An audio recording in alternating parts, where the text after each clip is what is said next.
As we learned in the last lecture, unlike the fixed split of equity, in dynamic split you get or earn pi as you contribute to the company. You can use dynamic split to pay grunts, including team members, consultants, and your advisory board during the gap, which is the time between ideation and the time that you receive investment. As you are using dynamic split to pay grunts, this is referred to as grunt fund. Let's see how it works in action. To implement a grunt fund, first you need a leader.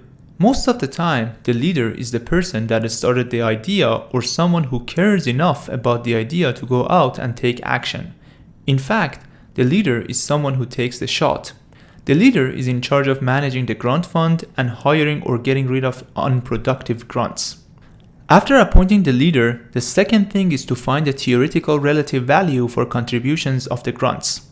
These contributions can be time, cash that no reimbursement is expected, equipment that enables business, intellectual properties or ideas, and also key relationships. Last thing that you need to do is to calculate equity or ownership percentage of each grunt in the company. The percentage for each grunt is his or her own contribution divided by all the contributions provided by all the grunts. Just remember, this is not actual equity. You can think about it as pi or promise to issue equity when the time comes. In the next lecture, I will talk about how to actually calculate the value for each item such as time or cash. Thanks a lot for giving me your time and watching this video. Please don't forget to subscribe and see you soon.